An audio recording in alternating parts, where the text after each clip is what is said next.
예, 피아노가 가지고 소리가 나는데 그 파샤빙 쪽에서 아마 줄이 풀려서 그런 것 같아요. 우리 장로님 계속 마이크 이상인 줄 알고 좀 이렇게 피아노 오래 되다 보니까 그런 것 같아요. 저번에 조율을 한번 하긴 했는데 다시 한번 좀 이렇게 부탁을 해야 될 것 같습니다. 자, 오늘 말씀의 제목은 참되게 예배하는 자입니다. 이 본문의 말씀으로는 제가 몇 번 말씀을 드렸던 그런 기억이 있는 본문입니다. 오늘은 이 본문보다는 우리가 그동안 계속 예배에 관한 예배의 자세에 대한 그러한 이야기를 나눴던 그 말씀의 연장선에서 오늘 예배자의 참된 예배자의 모습이 무엇인가 우리가 한번 생각해보는 그런 시간 갖도록 하겠습니다. 그래도 본문의 말씀을 좀 더 다시 기억을 돌이켜 보면 하나님께 예배하는 자는 그렇죠? 영과 진리로 예배해야 된다 그랬습니다. 오늘 장로님도 기도하시면서 영과 진리의 예배를 우리가 드리게 해달라 기도하셨어요. 영으로 예배 드린다. 그건 무슨 뜻이냐? 어떤 분들은 이것을 성령으로 해석하기도 하는데 성령이 아닙니다. 성령의 인도함을 받는 우리의 영이 그래요. 그래서 24절에 뭐라고 그랬어요? 하나님은 영이시니 예배하는 자가 영과 진리로 예배할지라. 그래서 하나님은 영이셔요. 하나님이 영이시니까 우리는 어떻게 해요? 우리의 영도 하나님께 예배 드려야 된다는 거예요. 지금 그것을 얘기하는 거지 하나님이 영이신데 성령님이 예배한다 그건 아니잖아요. 그래서 성령님의 인도함을 받는 그래서 성령님의 그 인도하심 가운데 내 마음이 온전히 마음과 또 온 몸과 그래서 모든 전인격적으로 하나님 앞에 온전한 예배를 드리는 그 예배가 바로 영으로 드리는 예배가 되는 거예요. 그러면 진리로 예배를 드린다는 건 무슨 얘기냐? 진리로 예배 드린다는 것은 원 말씀의 뜻은 그겁니다.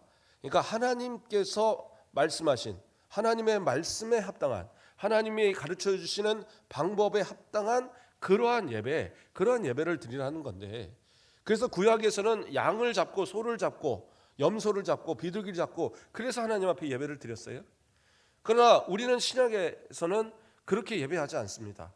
왜 그래요? 우리는 예수 그리스도의 이름으로 예배드려요. 그래서 예수님도 뭐라고 그러셨어요?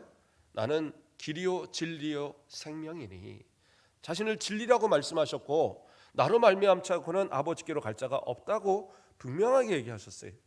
그래서 진리 되신 예수님 그러니까 우리는 하나님께서 가르치신 가장 귀한 방법 예수 그리스도를 통해서 하나님 앞에 예배드리는 것 그게 참된 예배인 거예요. 그래서 진리는 예수님의 자기 증언 가운데 하나예요. 그래서 영과 진리로 예배한다는 것은 무슨 얘기냐?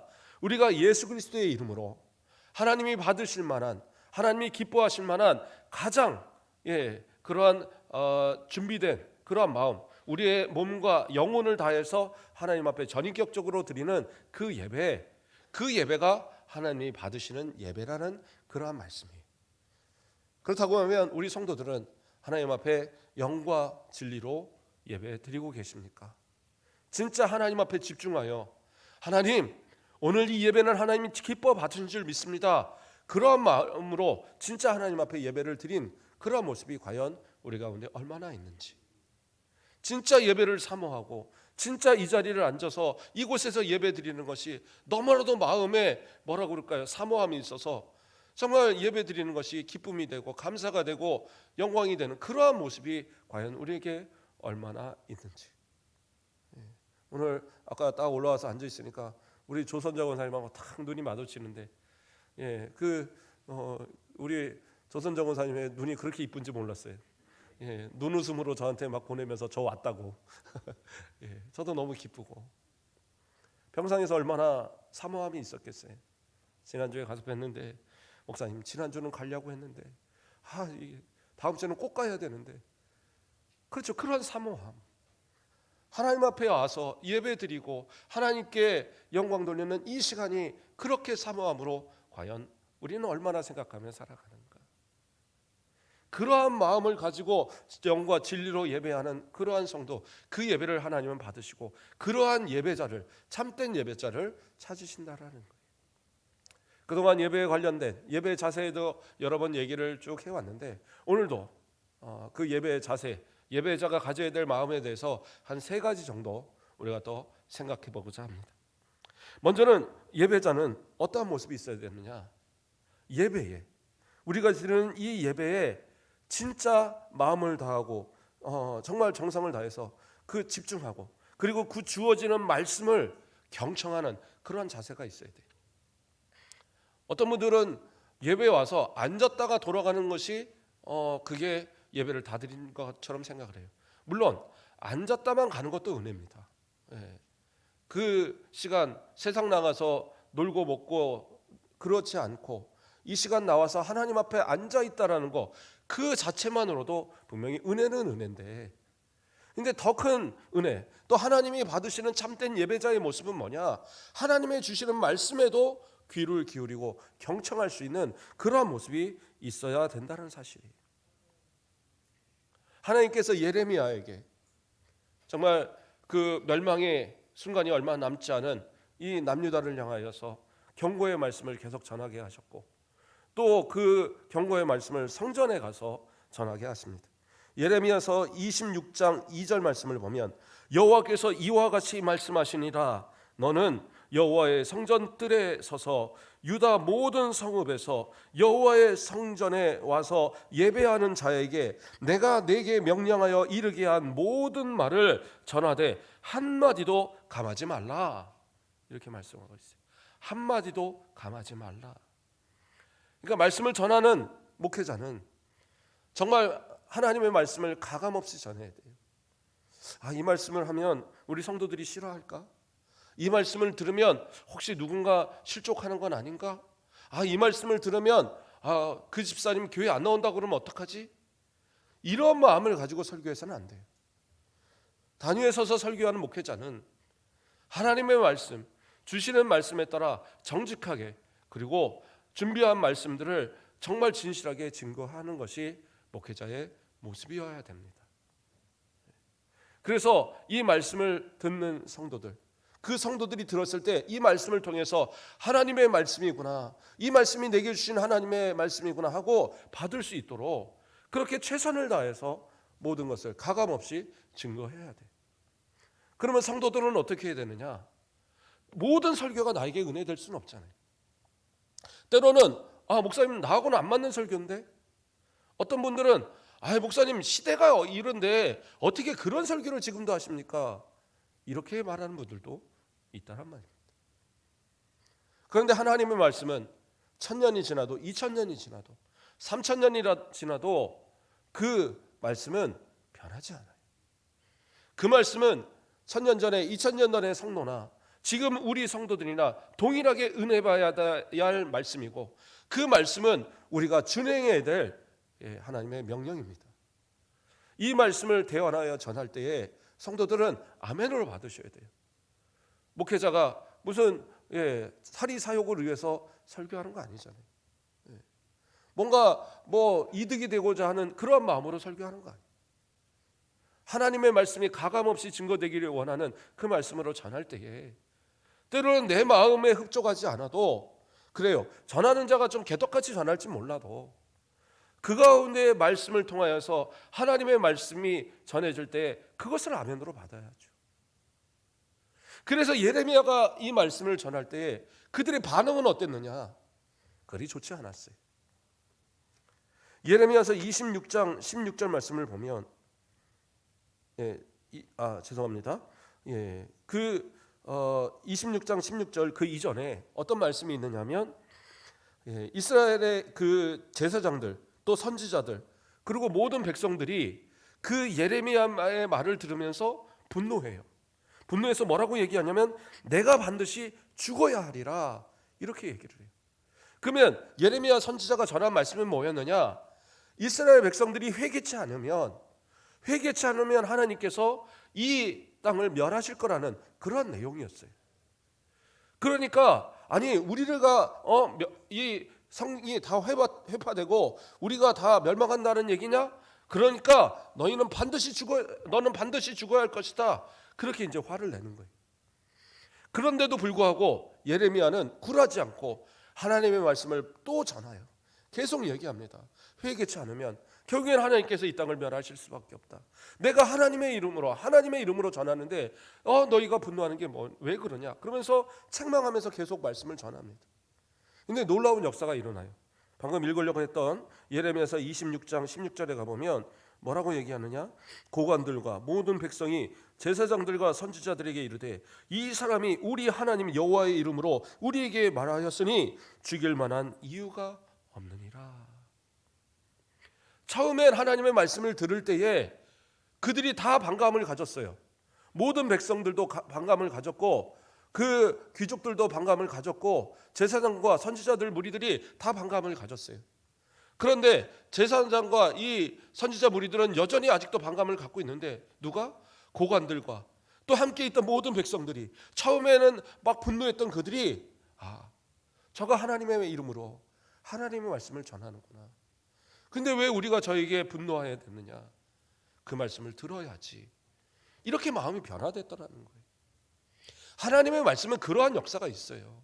사모하는 자에게 말씀을 깊이 듣고자 그 말씀을 경청하고자 사모하는 그에게는 그 말씀이 믿어지고 깨달아져요.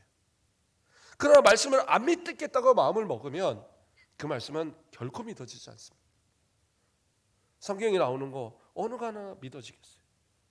어떤 목사님이 본인이 처음에 예수를 믿었을 때 이제 내가 예수님 믿어야지.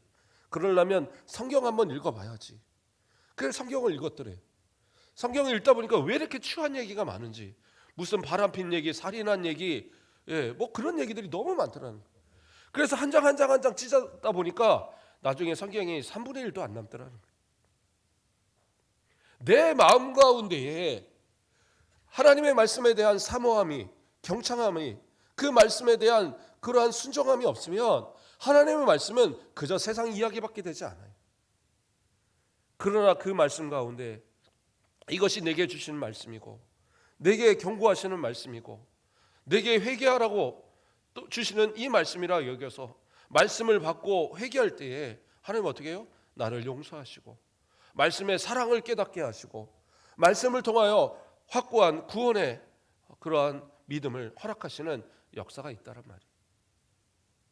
하나님은 분명하게 얘기하십니다. 왜 예레미야를 통해서 그 목숨을 걸고 어떻게 보면 죽을지도 모르는 그 상황에 그렇게 싫어하는 그들에게 가서 하나님의 말씀을 가감없이 전하라고 말씀하셨을까요? 저는 이 말씀을 들으면서 이렇게 변화되는 자들이 있었다는 이 사실을 보면서 어쩌면 이 가운데 단 한 사람이라도 하나님 앞에 회개하고 그래 내가 이제는 하나님을 믿고 오직 하나님만 믿고 하나님의 말씀대로 살아야 하는데 내가 회개하지 못했구나. 내가 회개하지 못해서 우리나라가 멸망의 길을 가게 됐구나. 그러한 회개하는 자가 나오기를, 정말 하나님 앞에 영과 진리로 예배하며 돌아오는 자가 있기를 원하시는 하나님의 뜻이 아니었을까? 이 가운데 다 예배하는 자들이었잖아요. 일반적인 예배는 다 드렸어요. 소도 드리고 양도 드리고 염소 드리고 다 드렸어요. 근데 뭐예요? 영과 진리로 예배하는 자, 하나님의 말씀을 참으로 받고 그 말씀에 순종하는 자는 없었다는 거죠. 그러나 말씀 가운데에 깨닫는 자들이 나온다는 것. 그래서 그들이 나중에 포로가 되었어도 그 가운데 하나님 앞에 또 하나님 구원하실 것을 믿고 기다리다가 그리고 그 후손들한테 가르치고 그러한 가운데 포로 귀환에 그 많은 사람들이 다시 귀환하게 되는 은혜가 그 남은 자들이 생겨난 거 아니겠어요?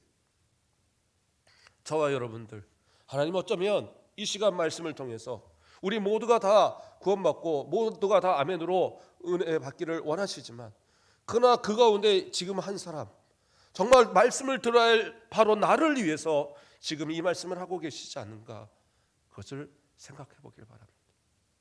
진짜 나를 원해서 지금 나를 부르시기 위해서 나에게 말씀하시고자 지금 말씀하시는 건 아닌가? 너를 위해서, 너의 마음을 위해서, 너의 영혼을 위해서, 너를 구원하기 위해서 말씀하신다라는 것은 아닌가? 그 음성에 귀를 기울이는 그런 우리 모습이 되기를 원합니다. 어떤 분들은 그럽니다. 하나님 말씀 듣는데 목사님 너무 길어서 힘들어요. 저는 수문학 광장에서 그 말씀을 듣던 또 말씀을 전하던 에스라와 그 백성들의 모습이 저는 항상 마음에 사모함이 있어요. 오늘 중고동부 우리 전사님이 청년부랑에서 예배 드리는 우리 전사님이 코로나 걸려서 못 오신 바람에 제가 오랜만에 또 설교하면서 같이 이러한 설교를 했어요. 그러면서 제가 그 얘기를 했습니다. 내가 언젠가 내가 은퇴하기 전에는 한 번은 수문학 강장의 그 에스라처럼 말씀의 잔치 1시간, 2시간, 3시간, 4시간, 5시간, 6시간 그냥 말씀으로 그냥 그 지칠 때까지 전하고 아멘으로 받고 뭐 이런 때가 좀 있었으면 어떨까? 그랬더니 다 아니라고 그러더라고요. 거기. 그러나 하나님의 말씀에 좀 그런 사모함이 6시간 정도 이상 새벽부터 정오까지라고 그랬으니까 6시간이 넘는 거예요. 그 시간 동안을 그 말씀을 듣고 그 말씀을 듣는 그들이 어떻게 했느냐? 통곡했어요. 말씀의 은혜를 받고 말씀이 깨달아지니까 울지 않고 견딜 수가 없는 거예요. 눈물에 통곡을 하는 그들. 오히려 에스라가 울지마 하고 이 기쁜 날 왜 울어? 하면서 오히려 그 울지 말도록 그렇게 위로하듯이 그렇게 하나님 앞에 말씀에 그 은혜의 역사가 일어나더라는 거죠. 우리 저 뒤에 시계 우리 어떤 분이 헌물하셔서 제가 저 시계를 보면서 참 좋다. 근데 누가 그러시더라고요. 목사님 시계가 뭔 필요가 있습니까? 그래서 저는 목사님만 보는 거 필요 없다는 줄 알았어요. 그랬더니 딱 그 얘기 하시더라고요. 목사님이 말씀을 전하시려면 1시간도 좋고 2시간도 좋고 3시간도 좋고 전한 말씀을 다 증거하셔야지 시계 보다가 못 전하시면 어떡하겠습니까? 그 말에 은혜가 받았어요. 그래요. 제가 설교 준비했다가 다 못하는 경우가 거의 대부분이거든요. 한 3분의 1은 못하고 갑니다. 그럼 이제부터 한 30분만 더 할까요? 그러진 않겠습니다. 제가 이제 분량은 준비해 오는데 조금씩 오버될 때가 있어요. 그래서 좀 준비 이제는 전엔 5장씩 해오던 거를 요즘에 한 3장만 해오거든요. 그러니까 그래서 준비한 것들을 증거합니다. 그런데 어쨌든 그러한 마음들이 있어져야죠. 그렇구나. 누군가는 계속 시계를 보면서 목사님 벌써 시간 끝난. 그런데 어떤 분은 하나님의 말씀이 더 꿀송이 같이 전해지기를 원하는 분도 있더라는 거죠. 그러면 누가 잘했느냐? 물론 전하는 목사님은 똑같으니까 목사님이 잘했다는 게 아니에요. 잘하지는 못하든 그러나 어떤 이들은 은혜 받고 어떤 이는 그 시간이 길게 여겨진다. 그런데요, 그 길게 여겨지던 분들도요, 어느 날 은혜가 막 넘치게 되면 똑같은 분이 어느 순간 목사님 오늘을 시간 가는 줄 몰랐습니다 라는 분들도 있어요. 실제적으로 저한테 그렇게 과거에 얘기했던 분도 있었어요. 하나님의 앞에서 우리의 마음의 예배의 자세, 그 말씀을 듣는 자세, 이 1시간 하나님께서 나에게 주시는 말씀이다 여기고 그 말씀을 아멘으로 받으시고 때로는 그 말씀이 써도 쓴 것이 약이라고 그러잖아요. 내 안에 진짜 내 영혼을 살리는 약이라 여기시고 아멘으로 받으시면 그 사모함 가운데 말씀에 약속하시고 축복한 모든 것들이 우리 성도들에게 충만히 임하는 역사가 있길 주님의 이름으로 축원드립니다. 두 번째는 어떤 이야기냐? 참된 예배자는 하나님을 어떻게 대하고 있는가 우리는 생각해 봐야 돼요. 하나님을 경외하고 계시는가? 하나님을 경외받아야 할 대상입니다. 경외는 뭐냐? 단순히 두려워하거나 단순히 사랑한다는 게 아니라 정말 내가 할 수 있는 최고의 것으로 하나님을 사랑하고 또 내 마음을 최고의 마음을 다해서 하나님을 가장 존중하는 존경의 마음을 표하는, 그래서 내가 가장 하나님 앞에 거룩한 모습으로 사랑과 그 존경을 표하는 것이 경외예요. 이 땅에서 만약에 그거에 대한 예를 얘기한다면 우리 자녀들이 부모를 공경하는 그러한 모습이 그 예가 될 겁니다. 부모님을 공경하시죠? 부모님을 존경하시죠? 부모님을 사랑하시죠? 우리 부모님이 저기 해준 게 없어서. 우리 부모님은 그냥 평범해서. 우리 부모님은 맨날 둘이 부부싸움만 하셨는데, 그런데 그렇게 존경하겠습니까? 그런데 하나님을 어떻게 존경하십니까? 근데 어떻게 하나님을 사랑하십니까? 근데 어떻게 하나님을 경외하십니까? 하나님은 보이지 않으시는데, 보이는 내 부모도 공경하지 못하면서 어떻게 내 보이지 않는 하나님을 경외한다고 말합니까? 성경은 그것이 거짓말이라고 얘기하고 있어요. 십계명에서 1계명에서 4계명까지는 뭐예요? 하나님을 사랑하라는 거죠. 하나님을 경외하라는 이겁니다. 하나님 외에 다른 신을 두지 말고, 하나님 외에 어떠한 것도 하나님을, 이 피조물을 하나님처럼 형상으로 만들지 말고, 하나님을, 그렇죠? 정말 그 이름도 망령되이 일컫지 말고, 하나님을 위해서 그 안식일을 거룩하게 지키고, 다 하나님께 드리는 거잖아요. 하나님을 경외하는 방법. 그런데 그리고 5계명부터 10계명까지 뭐예요? 내 이웃을 내 몸과 같이 사랑하는 건데, 그 가운데 가장 먼저가 뭐예요? 내 부모를 공경하라는 거예요. 하나님께서 그것을 명령하셨어요. 왜 그것을 명령하셔요? 하나님을 사랑하는 사람은 부모를 공경하라는 거예요. 다시 반대로 부모를 공경하지 못하면서 하나님을 공경한다? 거짓말이라는 거예요. 진짜 하나님을 사랑한다고 한다면 그 마음에 내 부모에 대한 어떤 마음을 갖고 있는가? 이미 돌아가신 부모님, 나이가 많아서 이제 나도 그 나이가 되었을 그러한 분들인데 아직도 우리 아버지는, 우리 어머니는 나한테 해준 게 없어서, 나 학교 보냈으면 내가 이 모양 이 꼴로 안 살 텐데, 나에게 재산 조금만 남겨줬으면 지금보다는 잘 살 텐데, 왜 우리 부모는 나를 이렇게 만들어놨나? 원망과 불평으로 사시는, 그게 얼마나 무지합니까? 그때 그렇게 해줄 수 없었던 부모의 마음은 어떻겠어요? 그렇게 부모가 들어줄 수 없었던 그때의 마음은 어떻겠어요? 물론 세상 가운데는 나쁜 부모도 있더라고요. 자식을 버리는 부모, 자식을 죽으라고 갖다 아기를 쓰레기통에 버리고 그런 부모, 그런 부모와 같이 우리 버리지 않은 것도 얼마나 감사하고, 우리를 낳아주신 것도 감사하고, 그렇잖아요. 그 옛날에 홍역이고 뭐로 다 죽어 막 나가 떨어질 때 그 자녀를 끌어안고 그 열을 내리려고 그 손수건으로 그 물을 묻혀서 닦아주며 그러면서 살려놓은 게 우리들 아니겠어요? 그러한 사랑 베푼 부모의 모습에 존경하지 못한다? 그분을 사랑하지 못한다? 그러면 어떻게 하나님을 경외하나? 보이지 않는 하나님을, 정말 내 곁에 계시는 하나님을 어떻게, 그러므로 그 진짜 하나님을 사랑하신다고 생각하신다면 정말 부모를 향한 공경의 마음을 회복하시고, 또 내가 하나님을 사랑한다고 한다면, 하나님을 경외한다고 한다면 진짜 내가 가장 사랑하는 그 누군가를 사랑하는 그 이상으로 하나님을 사랑하는 그런 모습. 부모와 자식 가운데 그래요. 그냥 이 질문 하나 던져보겠습니다.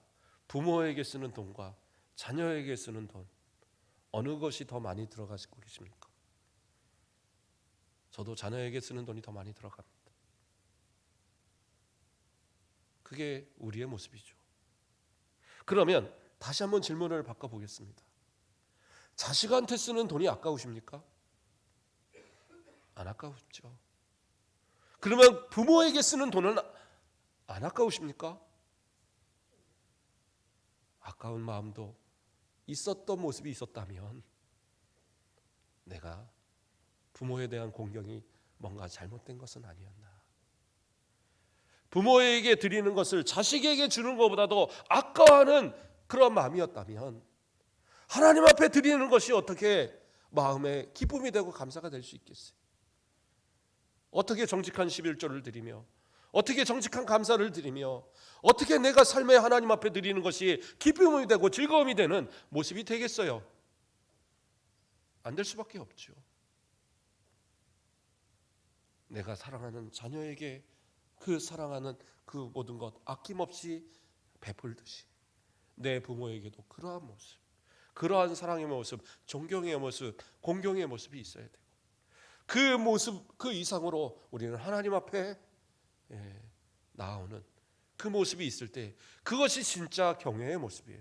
그래서 그렇게 하나님을 경외하는 자들에게 하나님은 그냥 공으로 그냥 너 나 경외하니까 그냥 됐다 이러지 않으세요. 하나님 분명히 복을 약속하시는데 시편 34편 9절에서는 너희 성도들아 여호와를 경외하라. 그를 경외하는 자에게 부족함이 없도다. 하나님께서 부족함이 없이 채워주신대요. 하나님만 경외하면. 시편 34편 7절에 여호와의 천사가 주를 경외하는 자들을 둘러진치고 그들을 건지시는도다. 천군 천사를 보내서 하나님을 경외하는 자들을 보호하여 주시고 지켜주신답니다. 시편 115편 13절에 높은 사람이나 낮은 사람을 막론하고 여호와를 경외하는 자들에게 복을 주시리로다. 하나님 차별하지 않으세요. 우리가 하나님을 경외할 때에 그가 아무리 낮은 자거나 그가 아무리 높은 자거나 또는 그가 목사님이건 그가 우리 주일학교 아이건 나이가 많건 적건 관계없다라는 거예요. 하나님을 경외하는 그들에게 하나님 어떻게 해요? 복을 주신다. 또 하나님은 어떤 분이세요? 103편 시편 103편 13절에 아버지가 자식을 긍휼히 여김같이 여호와께서는 자기를 경외하는 자를 긍휼히 여기시나니. 아버지가 자식을 긍휼히 여김같이, 아버지가 자식을 긍휼히 여김같이, 부모가 자식을 그렇게 포기할 수 없이 사랑하는 그 사랑으로 정말 무엇을 주어도 내 생명을 주어도 아낌없이 아까워하는 마음 들지 않는 그 사랑처럼 우리가 하나님을 경외할 때 하나님은 그 사랑으로 아버지가 자식을 아낌처럼 긍휼히 여기시는 그 긍휼을 우리에게 베풀어 주신다라는 거예요.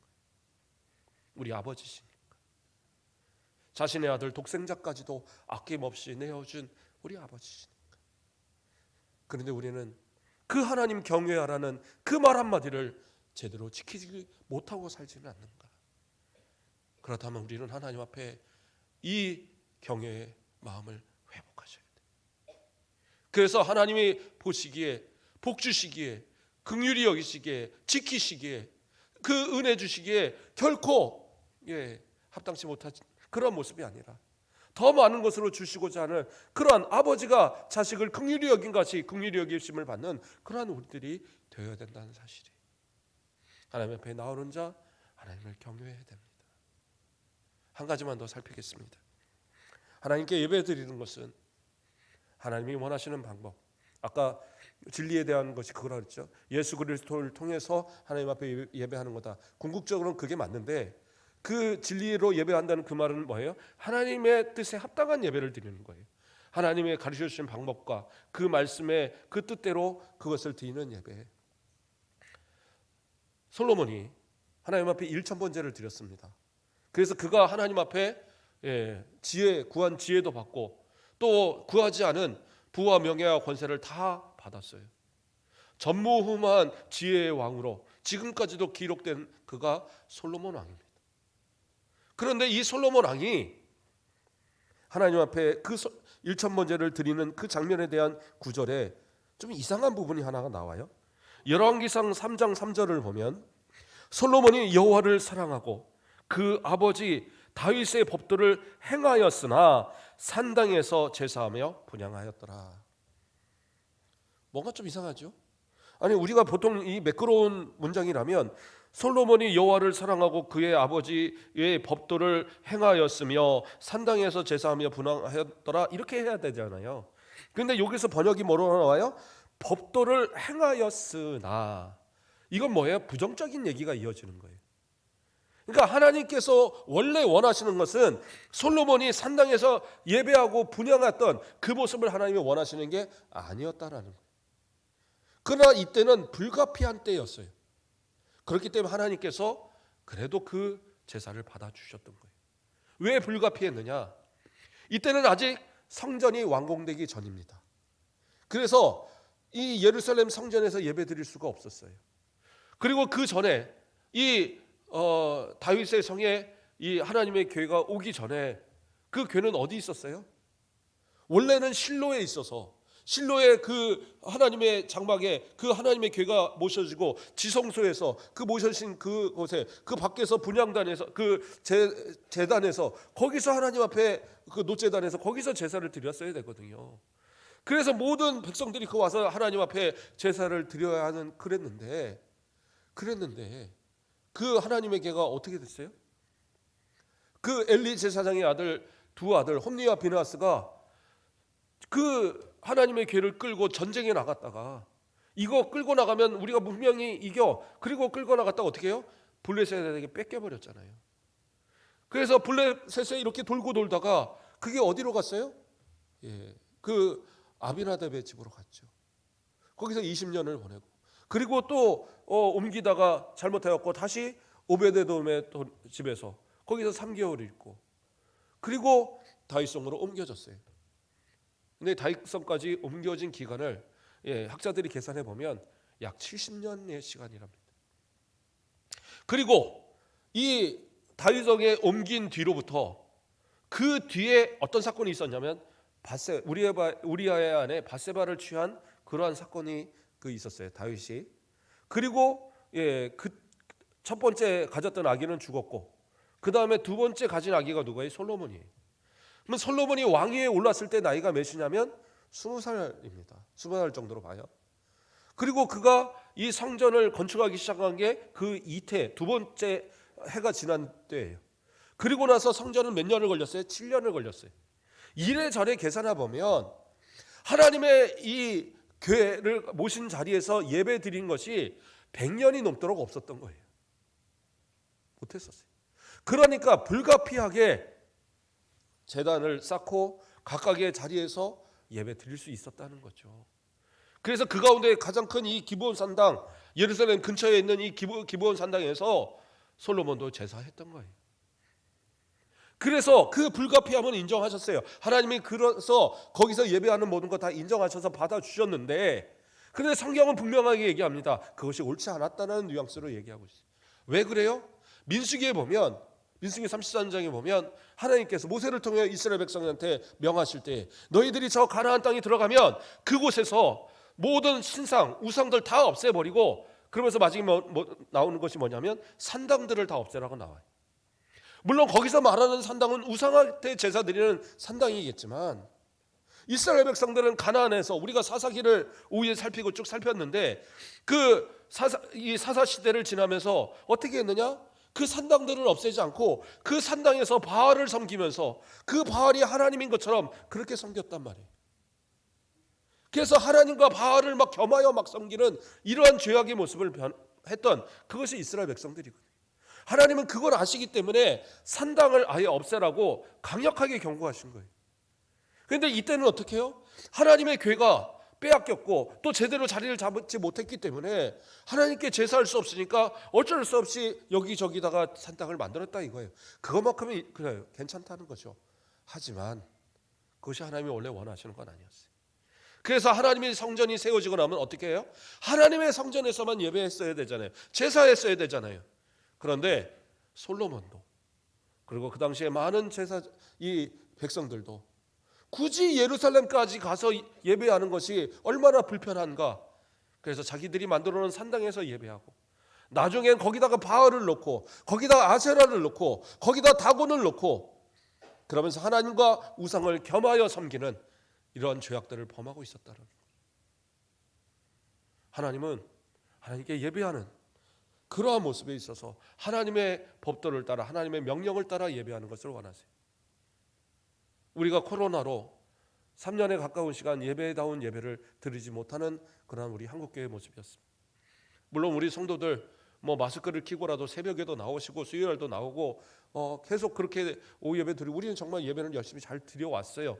그거는 참 감사할 일인데, 근데 많은 성도들이 방송으로 예배 드리고 집안에서 예배 드리고 다 녹화된 예배니까 꼭 11시 예배 드려야 됩니까? 9시에도 드리고 저녁 8시에도 드리고 꼭 어디 집에 앉아서 드려야 됩니까? 저기 산에 가서도 드리고 들에 가서도 드리고 여행지에 가서 콘도에 앉아서도 드리고 그냥 영상 놓고 예배하면 되는 거 아닙니까? 이렇게 돼버렸어요. 불가피해서 어쩔 수 없어서 그랬던 것은 그래요. 그럴 수밖에 없었어요. 목사님들이 정말 눈물을 흘려가며 이것은 안 되는데 그러면서도 허용할 수밖에 없었어요. 그런데 이것이 이제는 습관이 되어버리니까 굳이 왜 교회를 갑니까? 굳이 왜 예배당에서 예배를 드립니까? 편하게 그냥 방송으로 예배하면 되지. 왜 꼭 우리 목사님 설교 들으면 예배해야 합니까? 그냥 오늘은 저 사랑의 교회 목사님, 오늘은 저 소망교회 목사님, 오늘은 저 명성교회 목사님, 오늘은 저 어디 영락교회 목사님, 추기업교회 목사님 다 돌아가면서 그렇게 예배 드리면 되는 거 아닙니까? 그리고 헌금은 좋은 데다 쓰면 되는 거지요. 그거는 하나님이 원하시는 예배가 아니에요. 하나님께서 원하시는 예배를 드리기 위해서 우리 믿음의 선배들은 얼마나 목숨을 걸고 예배했는지. 그냥 아무도 모르는 데 가서 혼자 예배 드렸으면 아무 문제 없었어요.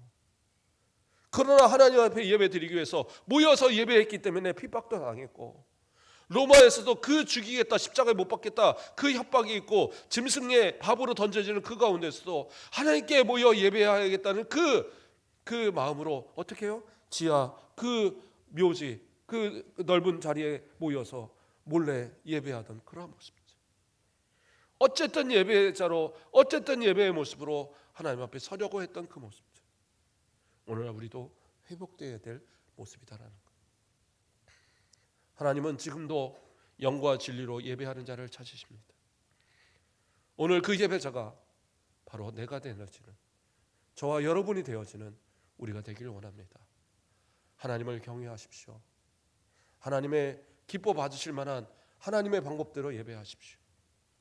하나님 앞에 정말 부끄럽지 않도록 우리의 마음과 정성을 다해서 진짜 하나님의 말씀을 깊이 새기고 그 말씀에 준행하는 삶의 제사, 삶의 예배도 우리는 분명히 이루어져야 합니다. 어디서나 하나님 앞에 예배하되 하나님이 기뻐하실 만한 예배, 또 이렇게 하나님 앞에 모여 예배하는 가운데 정말 사모하는 마음으로 항상 이 예배의 정한 시간들을 또 하나님 앞에 드릴 수 있는 그런 우리 모든 성도들 되길 주님의 이름으로 축복드립니다. 사랑의 하나님, 감사를 드립니다. 이 시간 우리의 마음을 다하여 정성을 다하여 오직 하나님께만 예배 드릴 수 있도록 이끌어 주심을 감사를 드립니다. 비록 우리의 마음이 갈려서 혹시 세상의 마음이 어느 정도 나아갔다 할지라도 주여 우리를 책망치 말아 주시고 우리의 마음을 붙들어 주사 성령의 우리의 마음이 오직 하나님만 바라게 하시고 주님만 향하게 하시고 오직 영과 진리로 우리 예수의 이름으로 예배하는 우리 모든 성도들 되도록 인도하여 주시옵소서. 감사합니다. 예수 그리스도의 이름으로 기도드립니다. 아멘.